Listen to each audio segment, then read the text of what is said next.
right now that they're not providing the adequate and proper protection that is needed to ensure that our troops come home safe and sound. Everybody knows that.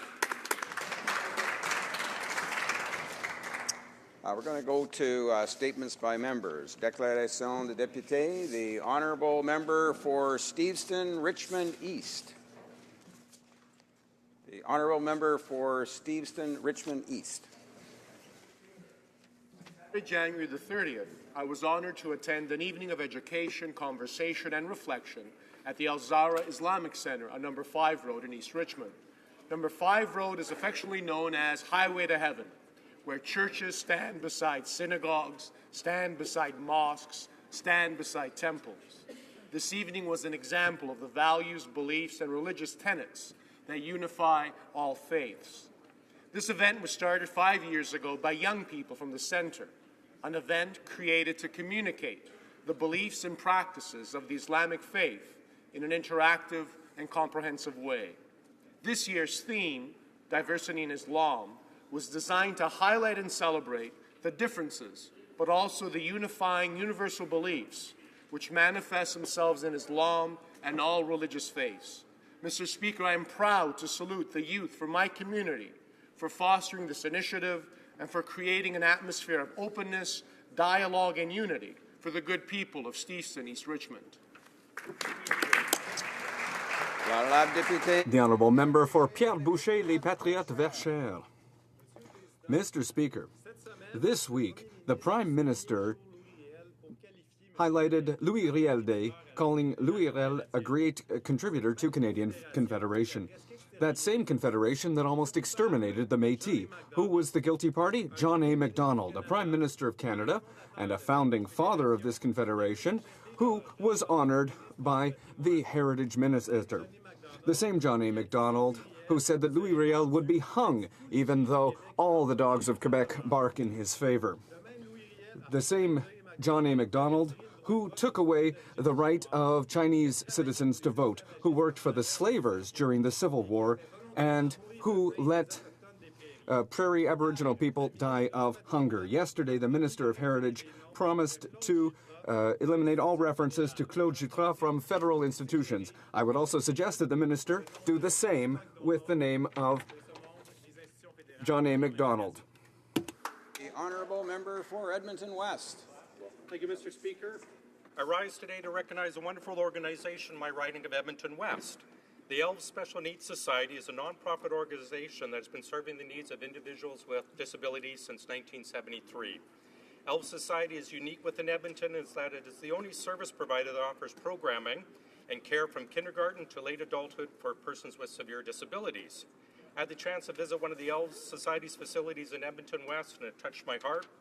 With caring and compassionate staff and volunteers, everyone in need of help is offered the care and dignity they deserve. Far too often, those with developmental disabilities are not given the care that they need. That is where organizations like the Elves Society come in to save the day. Without the work they do, many would have nowhere else to turn. I would like to thank the Elves Society for everything they do and to congratulate them in their success in helping thousands of persons with disabilities live full lives. Thank you, Mr. Speaker. The honourable member for Long Range Mountain. Thank you, Mr. Speaker. I am proud to rise today and inform this House of a proud tradition of community building which takes place in my riding of the Long Range Mountains in Newfoundland. Every year, communities all throughout the riding host winter carnivals. These festivities are an important opportunity to spend time with friends, family, and of course visitors, and to celebrate our very unique Newfoundland and Labrador culture. Each year, residents bundle up and we embrace the winter weather to celebrate our towns and our heritage. With well over 100 communities in the district, there will be hundreds of activities to join in. Communities like Pasadena, Stephenville, St. Anthony, Port aux Basques, Port-au-Port, Port-au-Choix, Corner Brook for the 45th straight year, the Codroy Valley, and many others all along the Northern Peninsula will all partake in this tradition. I want to say a very special thank you to all the volunteers organizing each and every one of these events. Without them, it wouldn't be possible for the festivities to take place. Most of all, Mr. Speaker, I want my constituents in the Long Range Mountains to know I look forward to joining them to celebrate with as many carnivals as I can. Thank you. The honourable member for Burnaby South. Thank you, Mr. Speaker. I rise here today to speak about Kinder Morgan's plan to build a new export-only bitumen-based crude oil pipeline through my riding of Burnaby South. The results from the last election show people didn't vote for business as usual. The Prime Minister promised, quote, a fair new process for reviewing Kinder Morgan. He promised to undo the damage caused by the Conservatives who gutted the National Energy Board pipeline review process in 2012. But my constituents were shocked when the Liberal government announced Kinder Morgan won't have to reapply to build its pipeline.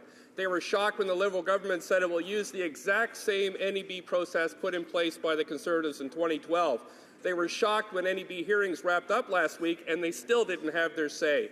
They were shocked that it is business as usual for the Kinder Morgan pipeline review. The Liberals promised to fix the Kinder Morgan review process, but they didn't. Now the only thing left for the government to do is to reject Kinder Morgan's application and bring in an improved process for all future projects. Thank you, Mr. Speaker. The honourable member for Coquitlam, Port Coquitlam. Mr. Speaker, I recently toured Coquitlam's first purpose-built homeless shelter. The shelter is located at 3030 Gordon Avenue in Coquitlam.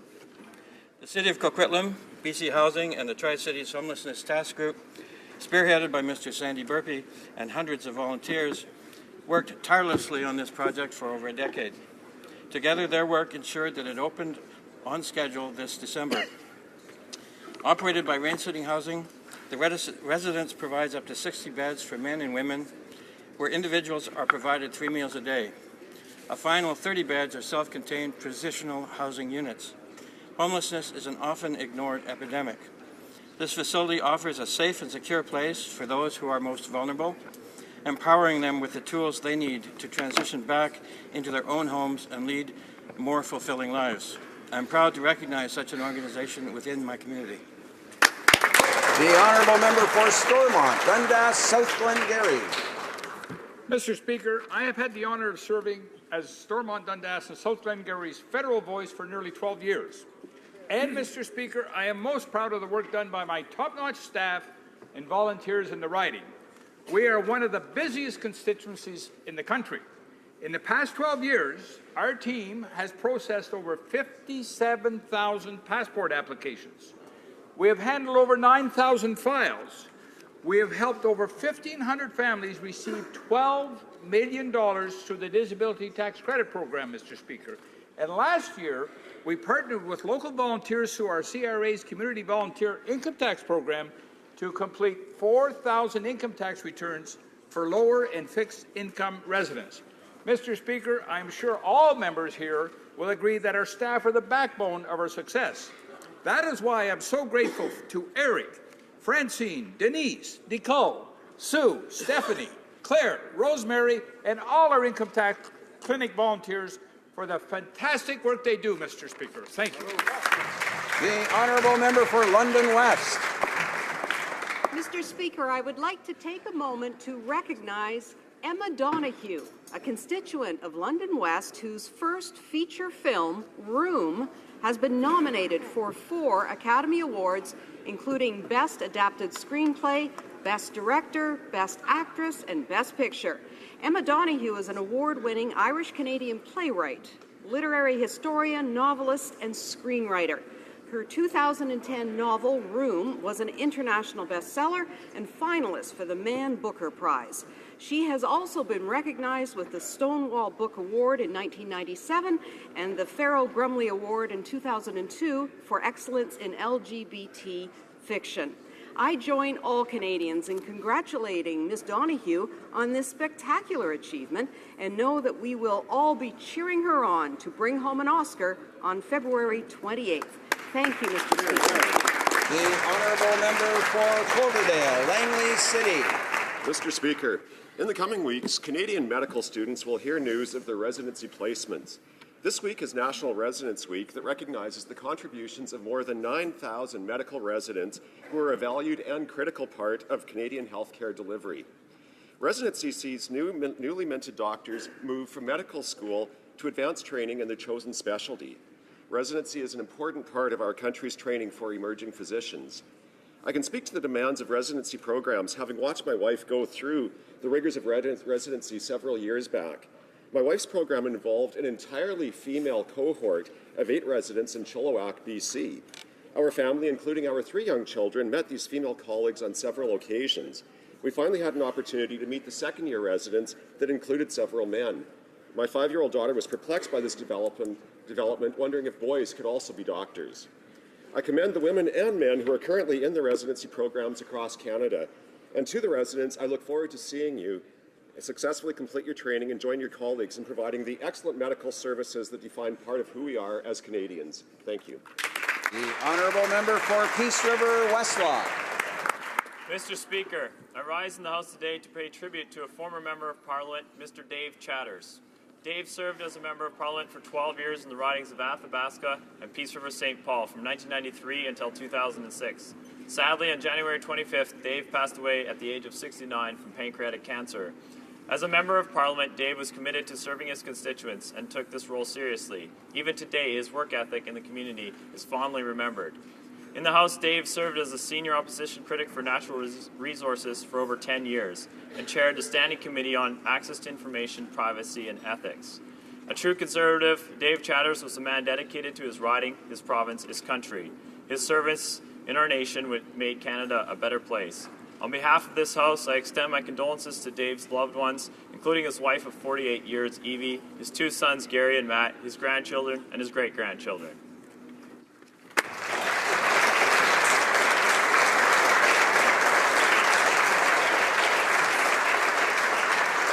The honourable member for Mississauga Centre.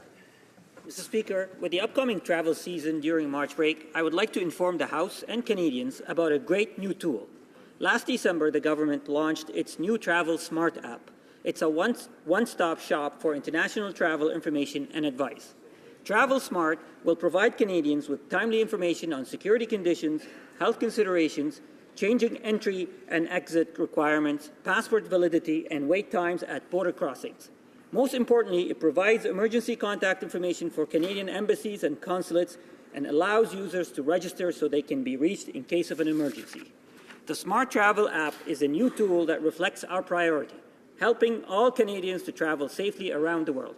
I want to thank our hard-working officials for this wonderful tool and encourage all members to download the app and to encourage their constituents to do so as well. Thank you, Mr. Speaker. Honourable member for Edmonton Centre. Mr. Speaker, I rise today in the House to mark Heritage Day. Heritage Day is held the 3rd Monday of February and encourages all Canadians to preserve and promote the spectacular, historic, architectural and natural heritage of Canada. See the magnificent and extensive work done to update and preserve the West Block. Our Parliament buildings are a national historic site and symbols of our cherished democracy. For this reason, and as a former parliamentary guide, Mr. Speaker, I wish to recognize the efforts of the Department of Public Services and Procurement in rehabilitating and preserving our Parliament buildings and our important heritage treasures for all Canadians. I also salute the Department's collaborative work with all of its partners, including the institutions of Parliament, in ensuring that these buildings meet the needs of the 21st century. Mr. Speaker, as Canada's sesquicentennial approaches, I invite you and all Canadians to celebrate our heritage on Heritage Day. Member for Sarnia-Lambton. Mr. Speaker, as we all work to encourage innovation in Canada, I'm concerned that some of the things this government is introducing will not help. Right here in Ottawa, we have one of Canada's best tech startups known as Shopify. This firm is an incredible success story, started by 2 entrepreneurs who've grown their company into a multi-billion-dollar firm. They employ over 1,000 people, have more than 200,000 vendors using their platform, and have a new research office opening in Montreal to create 150 more jobs. Wow. However, their CEO has publicly stated that the new Liberal plan to tax stock options would have made it extremely difficult for their company to grow and become such a success. The CEO said many people took massive pay cuts to join his company in exchange for options to purchase equity. He also said taxing stock options could have a disastrous impact on younger startups. I urge this government to consider how the measures they are introducing, like taxing stock options, are going to impact our ability to have startup companies continue to succeed. Good point. Honourable member for Beaches East York. Mr. Speaker, International Mother Language Day on February 21st is recognized by the United Nations and is celebrated by cultures and countries around the world. In 1952, students in Dhaka, Bangladesh, demonstrated for the recognition of Bangla as an official language of then East Pakistan. Several protesting students were arrested, and others were shot dead by police, including Abdus Salam, Rafiq Udin Ahmed, Abul Barkat, and Abdul Jabbar. On February 21st, we remember these students and their tragic sacrifice, and we are reminded of the lasting impact that peaceful protests can have. More, on February 21st, we remember the importance of linguistic and cultural diversity and our continued commitment to multiculturalism. Donobat, Mr. Speaker. The Honourable Member for Abitibi, Bay James, Nunavik, EU. Thank you, Mr. Speaker. I'm honored to stand on this World Day of Social Justice. In EU communities, we are taught that each person has a role to fulfill in maintaining a healthy society. Everyone and everything is valued and included. We learn that babies can teach us patience. We learn that youth can remind us to be enthusiastic. That our parents and grandparents provide that wisdom, that guidance, and that stability. Today we live in an amazing time, and yet the global economy continues to operate in terms of unwanted, redundant, and superfluous. We are all part of an interconnected web of relationships that we have obligations to one another and everything in our lives. Monsieur le Président. Mr. Speaker, what if? What if we could look beyond that which is base and vile and imagine a better world? Social justice must be at the heart of our concerns. We must ensure that all peoples, without discrimination, are able to live their hopes and dreams in complete solidarity. Working together, we can be the companions of all those who aspire to beauty and who seek justice. Thank you, Mr. Speaker. Honourable Deputy de Richmond. The Honourable Member for Richmond-Arthabaska. Mr. Speaker, since the beginning of the week, the Prime Minister has been asked by all parties in the House to pass Bill C-452 on human trafficking, a bill which received royal assent after being approved by all political parties in this House. Mothers of young girls taken by street gangs have written him directly. What I'm afraid in this story is that the Liberal government will refuse to sign the order in Council because the bill was not presented by the Liberal Party. That would not be appropriate for a government and a prime minister that is supposed to take decisions for the well-being of all. As the member who presented the bill in 2011 said, the parliamentary debate has already happened. The bill is ready. It's time for the Liberal government to set partisanship aside and sign the order in Council. It's something that'll take just 5 minutes, but which will help many young girls in the future. Thank you, Mr. Speaker. The Honourable Member for La Prairie. Mr. Speaker, the Canadian social net has been the pride of Canada for many years. With time, the face of poverty has changed in many ways. There are many people who work and those without jobs who put all their efforts into finding a good job. Thankfully, there are community organizations to support them. In my riding, La Prairie, the Complexe de Partage offers services of support, training, and integration to families and those who need it. Nearly 4,000 citizens, children and adults, have benefited from their services. On World Social Justice Day, I would like to take this opportunity to thank them. On behalf of all the families of La Prairie, I say thank you. Thank you, Mr. Speaker. Oral questions. Question orale. The Honourable Member, l'Honourable Député de Louis. The Honourable Member for Louis Saint-Laurent.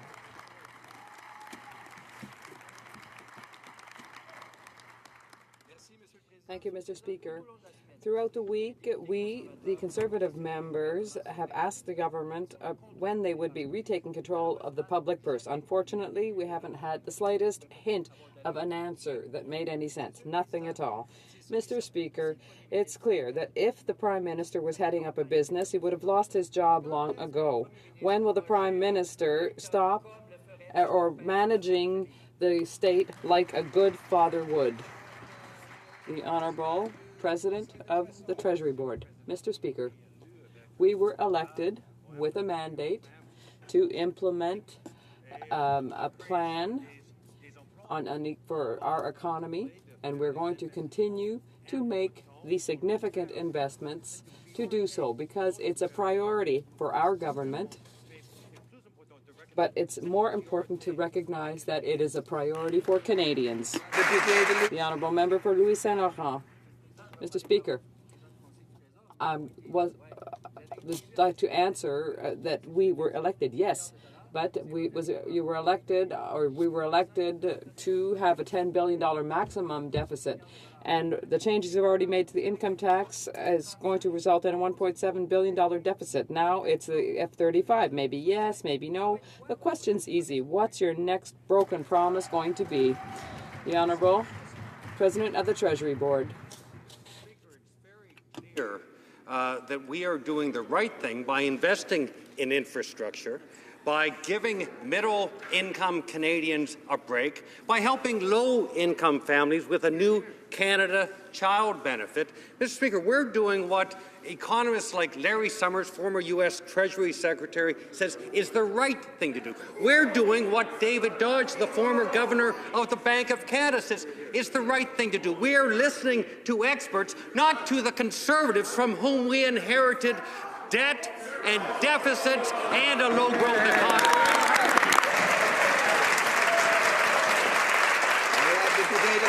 The Honourable Member for Louis Saint Laurent. Now, Mr. Speaker, on a different subject completely, the delicate issue of physician-assisted dying. We know that from the outset the Prime Minister has boasted about the Quebec experience. And I remind you, I know what I'm talking about. It ended in a free vote. But last year, the government House leader announced, not in the House, but in the press, that it would be a partisan vote. They would have to follow the party line. And already the members from Winnipeg and Scarborough have said that that made no sense, and they're right. Mr. Speaker, I ask the government to look at common sense, and will they not allow, yes or not, no, Liberal members to vote according to their conscience? The Honourable President of Treasury Board. This is a very important issue for Canadians. That's why there is a parliamentary committee studying and working on a report on this issue. We look forward to receiving their report, and we will take that report seriously, and we will work with members of Parliament from all parties in a non-partisan way on this issue. The Honourable Member for Regina Capel. Mr. Speaker, the absolute worst thing you can do during an economic downturn is to burden Canadians with higher taxes. The proposed national carbon tax would kneecap the energy sector. Canadians out of work across the country expect the government to grow the economy, not add additional burdens. This is a terrible idea that could not come at a worse time. Higher taxes on energy will make Canadian oil even less competitive on the world stage. Is the minister trying to completely destroy the Western Canadian economy, or is he just doing it by accident? The Honourable President of the Treasury Board. Mr. Speaker, we're working with all regions of this country to create an environment where we can have economic growth. For instance, one of the most important issues is to have market access for Canadian petroleum. Under the previous government, they were unsuccessful in getting 1 metre of access to tidewater for Canadian energy. And that's because, Mr. Speaker, they refused to work with provinces. They refused to work with the environmental community, and they refused to work with Aboriginal and First Nations leaders. Mr. Speaker, we are working with our partners and stakeholders because we know what it takes to actually make economic progress for Canadians. Regina Capel. Order. Mr. Speaker, under our watch, 4 major pipeline projects were built. The first thing they did was kill Northern Gateway. A new national carbon tax would devastate all aspects of the economy, making Canadians pay more for everything they buy, and it will drive out investment. Premier Bradwell has warned that this new tax would hurt economic growth and cost jobs across the country. Saskatchewan has indicated that they want no part of this job-killing scheme. Now, the Liberals talk about working with the provinces. Will the minister stand in this House and guarantee that Saskatchewan can opt out of this terrible idea? The Honourable President of the Treasury Board. Mr. Speaker, across Canada, individual governments have priced carbon. This has occurred for a long time, and we, unlike the previous government, we're actually doing something that seems quite unconventional by recent standards. We actually meet with premiers. We work with provincial governments, and we look forward to continuing to work with them to ensure that we have an environmentally and socially and economically sustainable energy industry here in Canada. The Honourable Member for New Westminster, Burnaby. Les anciens employés d'Avios. Former Avios employees were not treated well. They went to court twice to just save their jobs in Montreal and Mississauga, and now we've learned that the government wants to change the legislation to relieve Air Canada of its obligations. Before the election, the Prime Minister promised fairness for these employees, but yesterday his answer was quite different. So why is the government abandoning the 2,600 jobless Avios workers? The Honourable President of the Treasury Board. Air service support and the aeronautics industry is a key industry for Canada, and this government understands that, and we are working with all stakeholders. We will continue to do that. We are concerned, for instance, with the recent issues around Bombardier. We are pleased to see Air Canada purchasing planes from Bombardier, the C-300 series. This is really important, but Mr. Speaker, make no mistake about it. Our government understands the importance of the aeronautical industry, and we will continue to invest in it and support it and work with its employees and stakeholders. Here. The Honourable Member for New Westminster Burnaby. If they understood the importance, they wouldn't be abandoning 2,600 families, Mr. Speaker, and that's what they're doing. Before the election, Liberals promised they would defend Avios jobs. Now, the Minister and the government say they'll reopen the Air Canada Public Participation Act. Now, this legislation was implemented to protect good aerospace jobs in Winnipeg, Montreal, and Mississauga. So why are the Liberals planning to remove these legal protections for thousands of good aerospace maintenance jobs across Canada? Why won't they stand up for these good Canadian jobs? The Honourable President of the Treasury Board. Mr. Speaker, our government is not only standing up for Canadian jobs, we are actually investing in creating Canadian jobs.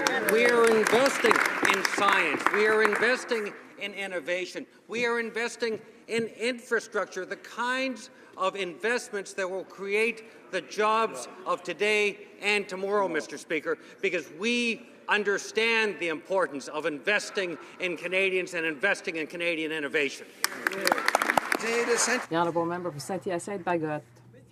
Mr. Speaker, this morning we learned that the Radio-Canada Tower is now officially for sale. From the outset, this project has raised significant concerns and a lack of transparency. It's the CBC's very production capacity that's at risk. Management has offered no guarantees that this will be maintained. Can the government tell us if they intend to truly give Radio-Canada a blank check? What guarantees will they demand? The Parliamentary Secretary. Thank you, Mr. Speaker, and I thank my colleague for her question. We expect that CBC Radio-Canada carry out consultations with partners in order to assess the possible options. We recognize the importance of Maison Radio-Canada in the heart of Montreal and the role that it plays for Canadians. We'll reinvest, Mr. Speaker, in CBC Radio-Canada to help in the digital area as well. This will all be done with consultations with the broadcaster. Thank you very much. Honourable Member for Saint-Hyacinthe-Bagotte. Mr. Speaker, such a major transaction will require government approval. At a minimum, they should be able to tell us if they're going to require the corporation to be transparent in its actions. Quebecers and Montrealers care about the building. It has a unique status in our cultural history. With the plans of the CBC Board of Directors, the tower could be demolished. Can the government tell us if they considered other options for the use of this building? The Parliamentary Secretary. Mr. Speaker, all options have been taken into consideration for the CBC Tower, and it's important to note that the facilities in the building be modern and adapted to the new media reality in the digital age. We value CBC Radio-Canada. We're going to reinvest in the corporation, and I want to tell the House that CBC Radio-Canada is an independent entity. Saskatoon Grasswood. Mr. Speaker, the Prime Minister continues to fly over Saskatchewan. Perhaps he should stop in and feel the pain that this province is undergoing right now. Saskatchewan continues to contribute even in these tough economic times. Saskatchewan businesses were in Ottawa this week, not looking for handouts, but pleading with this government to stop their job-killing tax schemes. Saskatchewan wants to be competitive, and it doesn't include a carbon tax. So why do the Liberals insist then on inflicting crippling taxes that will send more people to the unemployment lines? Minister of the Environment and Climate Change. Thank you, Mr. Speaker. I'm very surprised that the member opposite doesn't believe in a market mechanism that will help will tackle climate change, create clean jobs, and stimulate innovation. More than 80% of Canadians will soon live in a jurisdiction where there is carbon pricing, and major Canadian corporations as well as international corporations, already build a price of carbon into their investment decisions. We look forward to sitting down with the premiers, unlike the other government, and actually looking at how we can move forward to have a real plan to grow our economy and tackle climate change. Thank you. Member for Souris Moose Mountain. Mr. Speaker, does the Delay and Study Party, aka the Liberals, understand that the people of Saskatchewan are hurting? The downturn in the oil and gas industry has left thousands of Saskatchewanians out of work. I see the devastation effects every time I drive in my riding. Now the Liberals are scheming to impose a carbon tax against the will of Canadians in Saskatchewan. Why are they imposing a job-killing carbon tax at a time when people in the energy sector are losing their jobs daily? The Honourable Minister of the Environment and Climate Change. Thank you, Mr. Speaker. We are certainly concerned about the situation in Saskatchewan and the job losses that are due to low commodity prices. However, unlike the previous government, we believe that the environment and the economy go together. That is why we are working with the provinces and territories to have a comprehensive plan to tackle climate change, but also stimulate innovation and grow a clean economy. Thank you. Honourable Member for Abbotsford. The Prime Minister breaks another election promise. Revenue-neutral tax cuts, deficits, balanced budgets, all broken promises. To make matters worse, the Prime Minister is spending billions of dollars of taxpayers' money on foreign vanity projects. And now we're hearing that he's got a scheme to impose a harmful carbon tax on provinces like Saskatchewan at the absolutely worst time for our energy industry. Why is the Liberal government punishing Canadians at a time when hundreds of thousands of Canadians are losing their jobs? The Honourable Minister of the Environment. Thank you, Mr. Speaker. As I said previously, unlike the previous government, our government believes that the environment and the economy go together. Unfortunately, under the previous government, because they took a position against developing resources in a sustainable way and diversifying our economy, we actually weren't able to create the jobs that we need to grow the economy of the future. What we are doing now is we're going to be working with the provinces and the territories to develop a plan that tackles climate change, one of the biggest challenges of our generation, and also moves us forward to a lower carbon economy with good new jobs. Thank you, Mr. Speaker. The Honourable Member for Abbotsford. Once the Minister of Environment has been promising Canadians a Canada-wide climate change plan. Despite repeated quests to do so, the Minister has failed to deliver such a plan. Another broken promise. At the same time, she's boasting about billion-dollar climate change projects in foreign countries and scheming on a tax grab which will impose more punishing carbon taxes on Canadians. So to the Minister, as the broken promises pile up, why is she abandoning the thousands of working Canadians who are losing their jobs because of her policies? The Honourable Minister of Environment and Climate Change.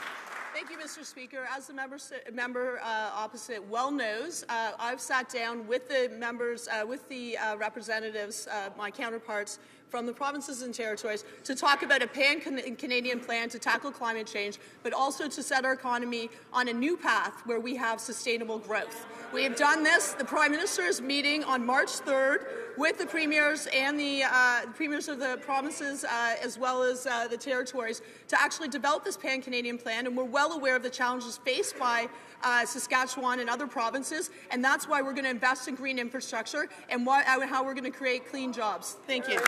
The Honourable Member for Central Okanagan, Similkameen Nicola. Mr. Speaker, the March 2016 deadline for a new agreement on internal trade is fast approaching. Now, I know this government likes to tell us that they are working really hard while consulting on consultations, but Canada desperately needs a long overdue new agreement on internal trade. Will the Prime Minister announce a new agreement on internal trade when he meets with Canadian premiers next month in Vancouver, or will he promise more promises and come home empty-handed? The Honourable Minister for Innovation and Science. Mr. Speaker, we run on a growth agenda, and we understand it's very, very important that we work with our provincial and territorial counterparts. And that is why I had the pleasure of meeting with them a few days ago to discuss this very important matter. We were able to make sure that we are making progress on meaningful areas to reduce barriers, Mr. Speaker, to harmonize regulations, Mr. Speaker. We have goodwill. We're cooperating with them. We're working with them. And I'm very confident, Mr. Speaker, that we'll have positive results to announce to Canadians in the near future. Good. Honourable Member for Brandon Souris.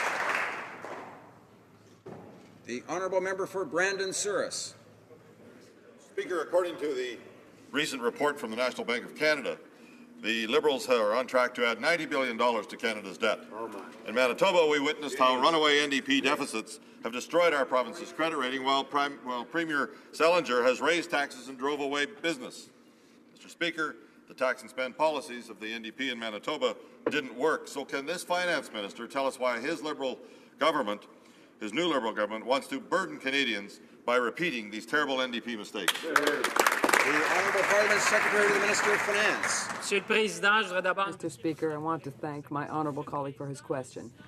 On 19th of October, Canadians made a very clear choice. They chose economic growth.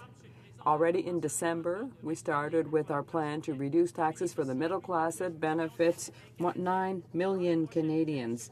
In the next budget, Mr. Speaker, we'll continue with the Canada Child Benefit, which will be the benefit of 9 out of 10 Canadian families and get a lot of children out of hundreds of thousands of children out of poverty. And on top of that, our infrastructure program is one that will allow us to bring economic growth to the country. Mr. Speaker, on the 19th of October, Canadians made a clear choice. It was the choice of growth. The Honourable Member for Abitibi Bay James Nunavik EU. Thank you, Mr. Speaker. Once again, harassment within the RCMP is making headlines. We are told things are in hand, but clearly the problem is systemic. The RCMP seems unable of dealing appropriately with these complaints internally. No respect for victims. The allegations are not taken seriously, and the penalties are ridiculous. Mr. Speaker, when will the government require the RCMP to finally take these things seriously? The Honourable Parliamentary Secretary to the Minister of Public Safety. Mr. Speaker, I thank my colleague for the question. And harassment issues are serious issues. It's unacceptable that this behavior would occur within the RCMP or any other agency. And I inform the House also that as regarding these questions, the two members in question have been suspended. Mr. Speaker, harassment in any workplace is a serious issue. It must be dealt with fairly and immediately. But according to new reports, complaints about things like bullying and sexual touching were raised by former RCMP employees in 2014 and 2015, but were too often ignored. When fault was found, the penalties were just not credible. Mr. Speaker, the RCMP investigating itself is just not working. Will the minister agree to take this on directly and order a full, independent review of harassment in the RCMP? Honourable Parliament Secretary to the Minister of Public Safety. Mr. Speaker, I have said that we are very concerned about these allegations, and we're working with the management of the RCMP and the senior members to ensure that there are no further cases. White Rock. Mr. Speaker, innovative companies not only in British Columbia but right across this country rely on stock options to keep smart young Canadians working right here at home. And if we don't keep our tax competitive, these young people will simply go elsewhere. Shopify is a Canadian innovative success story, and we know that the CEO and many other CEOs have called on the Liberals to abandon their misguided plan to tax stock options. Will the Minister of Finance listen to the people who are actually creating the good jobs for these young people and cancel this misguided tax hike? The Honourable Minister for Innovation and Science. Mr. Speaker, I had the opportunity actually to visit Shopify. It's an incredible Canadian success story, Mr. Speaker. And what they're encouraged is they have a government that is really committed to a comprehensive innovation agenda, an agenda that will create opportunities for companies like Shopify to expand and grow their operations, Mr. Speaker. We've heard their concerns around stock options, Mr. Speaker. We're engaged with them. But more importantly, they're very excited about the fact that this government is going to be putting forward an innovation agenda that's going to really help companies grow and succeed here, Mr. Speaker, and be competitive globally as well. Mr. Speaker, Canadians need jobs. Bombardier has the potential to create much-needed jobs if the Toronto Island Airport has been allowed to expand. But, Mr. Speaker, the Minister of Transport has overruled the decision not only by the Toronto City Council, but the Toronto Port Authority. He has blocked the expansion of the Toronto Island Airport. Mr. Speaker, why is this Minister of Transport blocking Bombardier from creating jobs for Canadians and preventing the expansion of the Toronto Island Airport? Parliamentary Secretary to the Minister of Transport. Thank you very much for that question from the member opposite. I want to reiterate that as announced on November 12, 2015, the Government of Canada will not reopen the tripartite agreement between the federal government, the City of Toronto, and Ports Toronto. All three parties of the tripartite agreement must concur on any amendments. The honourable member for Mégantic-l'Érable. Mr. Speaker, for months now, this government has been repeating the same thing. We heard it again this morning. There's a plan for this, there's a plan for that, but the only plan we're seeing is one that leads to bungling. We learned this week from officials at Public Services and Procurement Canada that the Liberal plan is to build tugboats and fireboats and have them built outside of Canada. Can the minister tell us why these boats should not be built in Canada by Canadians? Secretary to the Minister of Public Works and Procurement. The Government of Canada is committed to investing in the Royal Canadian Navy and the Canadian Coast Guard to ensure they are able to operate as a true blue water force while also growing our economy and creating jobs. To support our electoral commitment to be more transparent and open, we will be providing regular updates to Parliament and the public on the progress of the shipbuilding strategy. We're always looking for opportunities to increase the efficiency of procurement processes so we can save time and money. Honourable member for Edmonton West. Mr. Speaker, Public Services and Procurement recently stated the new ships of the Royal Canadian do not have to be built in Canada. Minister after minister, even today, have stood in this House to say they have a plan to grow the economy and create jobs through infrastructure spending. And yet when they have the opportunity to do so, the first thing they do is look to send the jobs overseas instead of supporting our shipbuilding sector. Will the minister tell us why the Liberals would rather farm out jobs to foreign countries than create the high-paying jobs here in Canada? Good question. Honourable Parliament Secretary for Public Services and Procurement. A renewed federal fleet is a key enabler of important government priorities, including our sovereignty, preserving our fish stocks, monitoring the impact of climate change, and supporting the Canadian economy by creating jobs. To date, more than 300 Canadian companies have received work as a result of the shipbuilding strategy. The vessels will be built in Canada. It's estimated that the shipbuilding strategy will create up to 15,000 jobs and more than $2 billion in annual economic benefits over the next 30 years. Honourable member for Rimouski and Neigette-Témiscouata-les-Basques. Mr. Speaker, if there's something that everyone in Canada agrees on and that makes them angry is the lack of competition in the cell phone area. Yesterday, the CRTC refused access to small players, providing the infrastructure necessary to grow and develop. Now, this kind of type of competition would have been good for the wallets of our fellow citizens. Can the minister tell us what his plan is to ensure greatest competition, broader coverage, and lower prices? The Honourable Minister of Innovation and Science. Member for this question, and as he knows, the CRTC is an arm's-length administrative tribunal that regulates and supervises broadcasting and telecommunications in the public interest. But for me, Mr. Speaker, telecommunications sector is an essential platform for innovation, Mr. Speaker, particularly in this digital economy. And that is why we continue to support competition, choice, and availability of services, Mr. Speaker. We want to make sure we continue to foster a strong investment climate to make sure we have greater competition and better choice for consumers. The honourable member for Courtenay Alberni. Won't bring down cell phone prices. Mr. Speaker, Canadians pay some of the highest cell phone bills in the world, yet the previous government failed to make any progress, and Liberals have shown no interest. Yesterday, the CRTC denied an appeal to spark real competition in the wireless sector by allowing new small players into the market. What action are Liberals going to take to stop Canadians from getting gouged? And will the minister step in to review this proposal? Hear, hear. The Honourable Minister for Innovation, Science and Economic Development.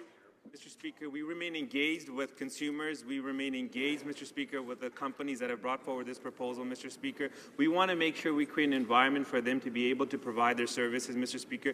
As I said, with respect to CRTC, they're independent tribunal. They'll make their own decisions. But we want to promote competition, Mr. Speaker. We want to promote choice, Mr. Speaker. And we'll continue to make sure we advance this file as part of our overall innovation agenda, Mr. Speaker, that will allow an opportunity for better choices for consumers. Honourable member for Sydney, Victoria. Mr. Speaker, this government's openness and transparency is refreshing after a decade of deceit and denial from the previous government. In fact, important financial information on numerous federal programs has been kept hidden by the previous government, even when requested by the parliamentary budget officer. Can the President of the Treasury Board inform this House of the actions he's taking to ensure that the PBO finally receives the information it has long requested? The Honourable President of the Treasury Board. Speaker, I thank the member from Sydney, Victoria, for his work on this file and for that tough question. The Conservatives refused to disclose the information about its 2012 budget cuts to Canadians and to the Parliamentary Budget Officer. Our government has released this information because government information belongs to Canadians. Our government will continue to be open and transparent with Canadians because we believe that's the right thing for a government to do, because we believe in open by default government. Honourable member for Selkirk, Interlake Eastman. Mr. Speaker, I feel obligated to remind the Liberals of how barbaric ISIS terrorists are. This week, they publicly beheaded a 15-year-old boy for listening to pop music. The U.S. State Department reported that ISIS used mustard gas in a deadly attack against Iraq's Kurdish Peshmerga. The new Liberal plan puts our troops at increased risk and ignores the immediate security needs of innocent civilians. Now that our CF-18s can no longer take out ISIS from the air, will the Prime Minister be using reason to stop ISIS from carrying out these atrocities? Honourable Minister of National Defence. Mr. Speaker, I agree with the honourable member opposite that the atrocity that ISIL is committing. But I also remind them that you cannot take out this enemy like this for the atrocities from the air. It should only be done on the ground. And this is the reason why we're tripling our training capacity and doubling our intelligence so we can actually work as part of a coalition and defeat ISIS for the final time. Thank you. Member for Selkirk, Interlake Eastman. Mr. Speaker, while the Prime Minister is speaking in the House on the government's motion on the ISIS mission, the Defence Minister quietly issued a press release saying our CF-18s dropped their last bombs on Monday and were headed home. In his press release, the Minister of Defence did not even thank or acknowledge the invaluable contributions made by Canada's fighter jets. This comes before the House has even had a chance to vote on the motion. The Prime Minister promised a debate and a vote, knowing full well he would blatantly ignore the democratic will of Parliament. Why are they more interested in retreat than debate? Minister of National Defence. Mr. Speaker, when the announcement, we stated that the bombing campaign of the CF-18s will end on February 22nd. However, the exact decision will be made by the Chief of Defence Staff and the Coalition, and that decision was made for Monday. But also, the member opposite knows I actually made the announcement during the debate speech when the member opposite was sitting right here in front of me. And in that statement, I actually commended the great work of our F-18 pilots at that time, and the press release was sent out after that. Thank you, Mr. Speaker. Soldiers' families well remember the 2002 friendly fire incident when U.S. jets fired on Canadian soldiers in Afghanistan, killing 4. Our CF-18s would have known they were Canadian boots on the ground, and now we're back to relying on other countries for air cover. What did the minister mean yesterday when he said our special forces in Iraq need anti-armor? Did he withdraw the F-18s before putting necessary protection in place for our soldiers on the ground? Minister of National Defence. Mr. Speaker, I'm glad the member opposite actually brought that question up. With regarding for the anti-armor capability, they should have been actually provided in before our government, when our ground troops went there in the first place. This capability wasn't there. So also like to remind, the reason we're putting this in inclement weather, the airstrikes cannot come in. So if they have a threat that can only be taken by anti-armor capability, you need a portable system to do so. And that system is not in our inventory anymore. And this decision was made by the previous government. And I'm going to be bringing that back in with me. Honourable Member for Charlebourg Saint Charles. Mr. Speaker, the Minister of Defence has said that to beat a so-called Islamic State, we must be on the ground. So our soldiers are going to be exposed to friendly fire, and first they have to protect them, but they've pulled our CF-18s out of the fight. Mr. Speaker, why is the minister calling on our allies to protect our soldiers in our stead? The Honourable Minister of National Defence. Mr. Speaker, as a coalition, we fight as a team. And we also defend each other as a team as well. And when we put our military package together for the coalition, we consulted, we looked at the gaps, and we provided the necessary capacity. This is the reason why, and I'll repeat it again, tripling our training capacity, providing the intelligence, and putting even additional capabilities, which I actually briefed my critic personally on over the phone on the day that we made the announcement. Thank you, Mr. Speaker. The Honourable Member for Saskatoon West. Thank you, Mr. Speaker. The Conservatives' attack on labour rights included stripping the rights of workers to refuse unsafe work and rolling back health and safety protections for federally regulated workers. These are fundamental labour rights that took generations to achieve. Yet despite the Liberal election promises, the new government has failed to act. Instead of patting themselves on the back, will the Liberals give working Canadians a straight answer today for why they are refusing to reverse these Conservative attacks on protection for workers? Honourable Parliamentary Secretary to the Minister of Employment and Workforce Development. Mr. Speaker, and I appreciate the question from my colleague across the way. She's right to state that the previous Conservative government had organized labour in their crosshairs, and we saw that time and time again. Bill C-377, Bill C-525, which I was very pleased that our minister was able to put forward her first piece of legislation, C-4, to repeal those. We'll continue to work on labour issues, fair wages, the definition of danger. Those are important issues, and we'll continue to pursue them as we go forward. Mr. Speaker, between 2006 and 2015, the Conservative government took an axe to Statistics Canada. More than 539 products were slashed, including crucial information needed to make informed policy decisions, information on food production, farm prices, GDP, and much more. All of these products are no longer available to researchers, scientists, policymakers, and Canadians. Will the government bring back these crucial products, or will they continue the Conservative war on science? Thank you. The Honourable President of the Treasury Board. Mr. Speaker, one of the first things that our government did was bring back the long-form census, and that is a clear indication that we will bring back evidence-based decision-making in government to replace the Conservatives' decision-based evidence-making, which was going on for 10 years, because we believe not only in terms of open and transparent government, but we believe that we can make the best possible decisions when we have the best evidence. So I agree with the honourable member, and we will continue to ensure the Canadian government makes the best decisions with the best evidence. Member for Flamborough. Mr. Speaker, yesterday I was pleased to see backbench members from across the aisle clearly condemn the anti-Semitic boycott, divest and sanction movement here in the House and agree to support our motion of the same, will the frontbench Liberals be clear and unequivocal in fully condemning the boycott, divest and sanction movement, as our allies in Britain have already done? And will they launch an education program to inform Canadians the anti-Semitic nature of the boycott, divest and sanction movement, as the Minister of Foreign Affairs stated was the best course of action in his speech yesterday here in the House? The Honourable. Mr. Speaker, this government is certainly determined to strengthen all the programs that will educate Canadians against racism and intolerance, and to have a more tolerant and open-minded country as ever, and especially regarding our Jewish community.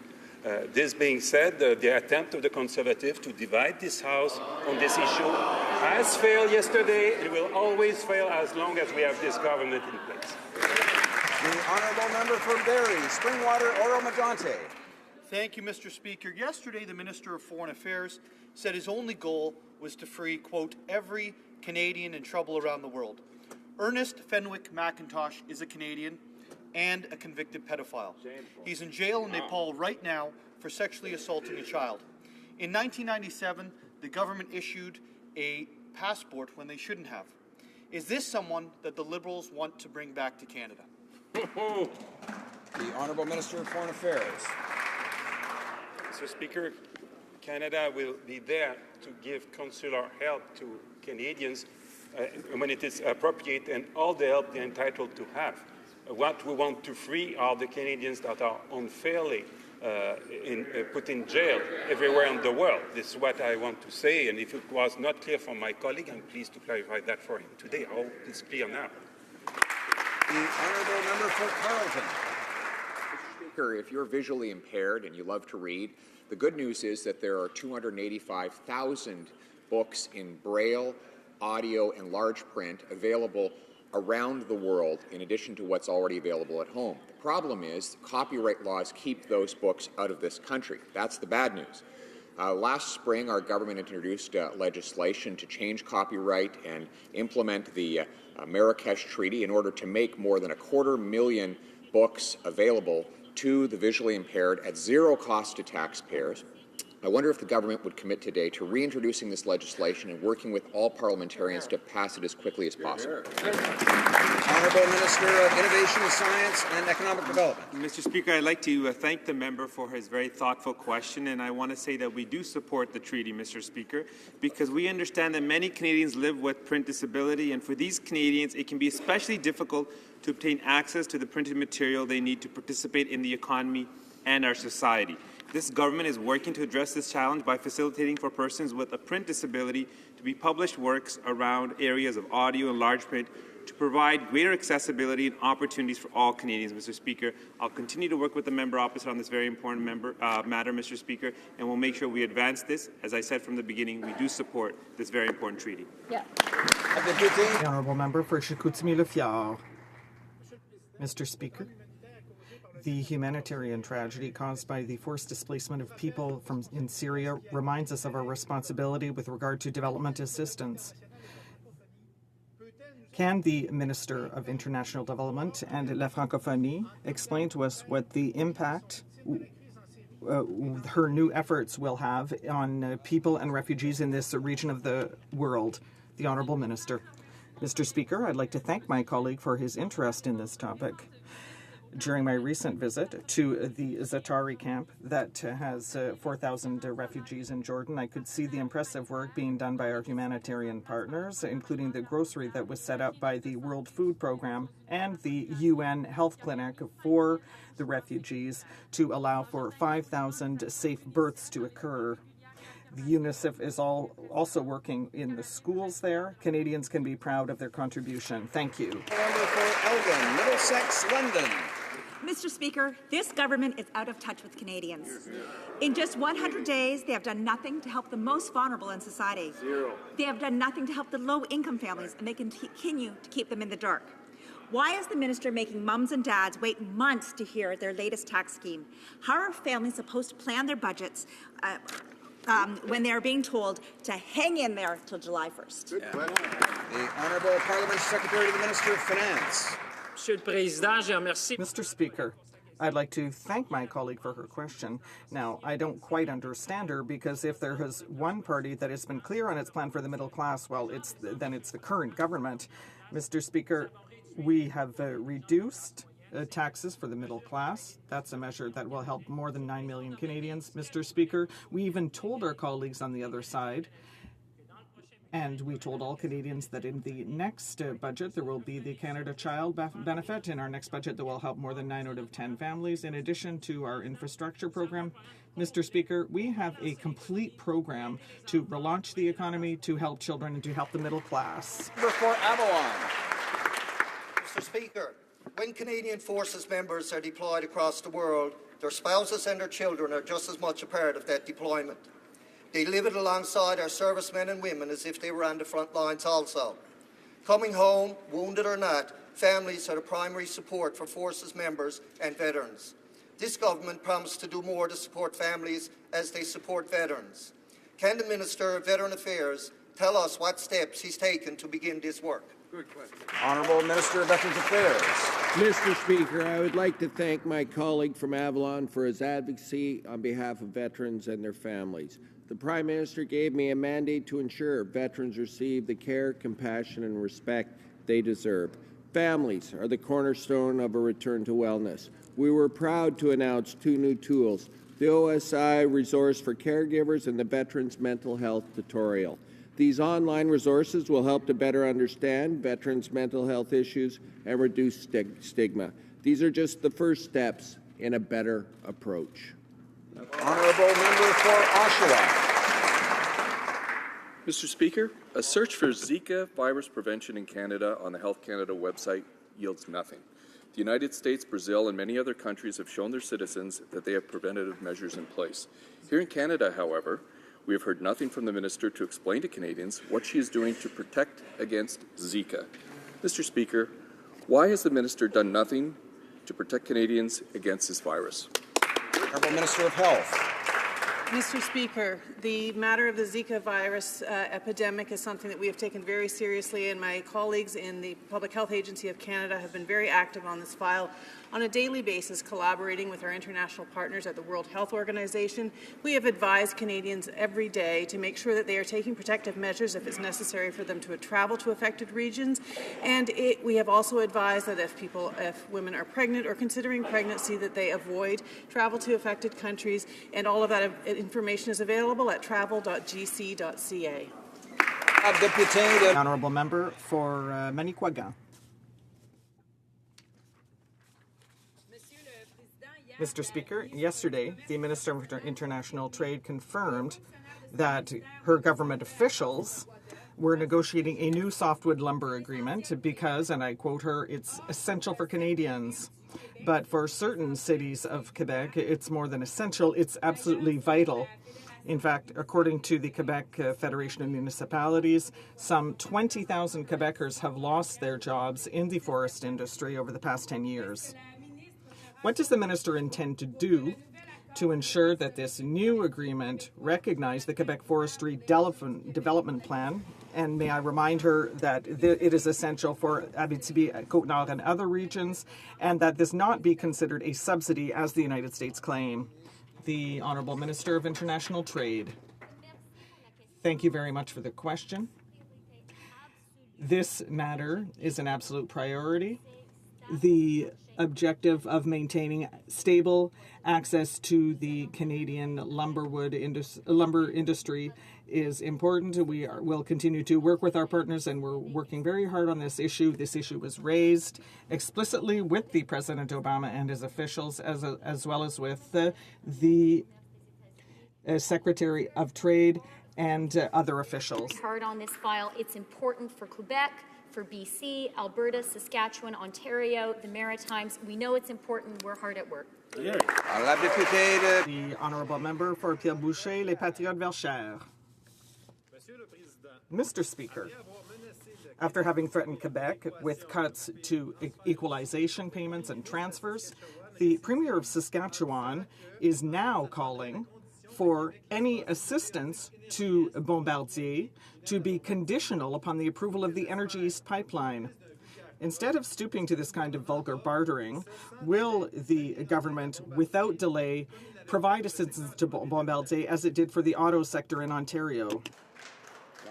The Honourable Minister of Innovation, Science and Economic Development. Where the question is, the member opposite knows that the aerospace sector is very important to the Canadian economy. It employs close to 180,000 people. It contributes $29 billion to our GDP, Mr. Speaker. And that is why, Mr. Speaker, we're engaged with the company. We're looking at the business case. We're doing the due diligence. We're going to make sure we make the right decision in the best interests of Quebecers and all Canadians, Mr. Speaker. The Honourable Member for Repentigny. Mr. Speaker, yesterday, the Prime Minister stated that the Canada-Europe Free Trade Agreement was going to be ratified this year, and therefore it is high time to set up a compensation fund for Quebec's cheese producers who are going to be penalized by this agreement.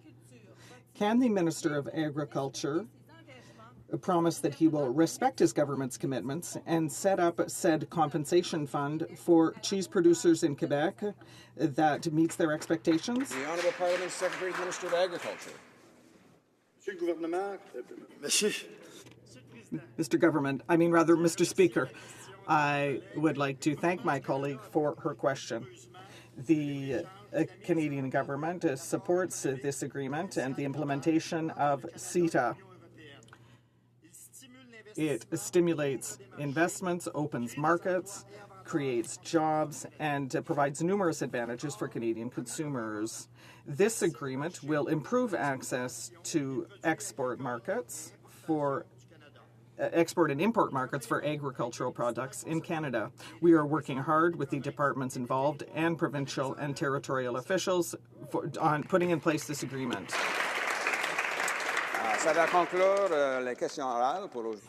That concludes question period for today. Opposition House Leader, rising on a point of order. Yes, Mr. Speaker. It's common in this place when a minister misspeaks and says something that's factually incorrect that he correct the record as soon as possible. And to assist the President of the Treasury Board with that, I'd like to table the fiscal monitor from November from the Finance Minister's own department, which shows that the Conservative Party left the Liberals with a surplus. I'd like to table this.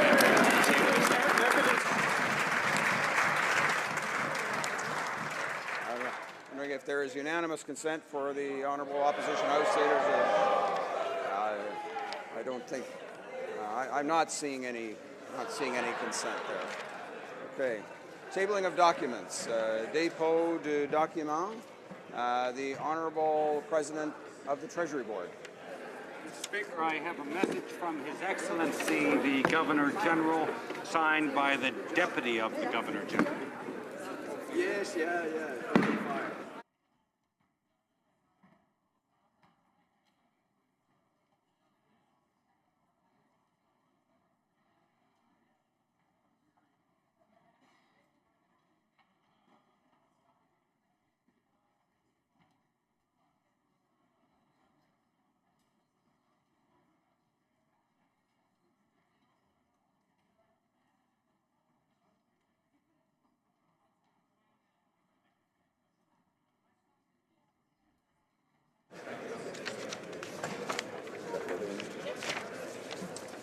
Order.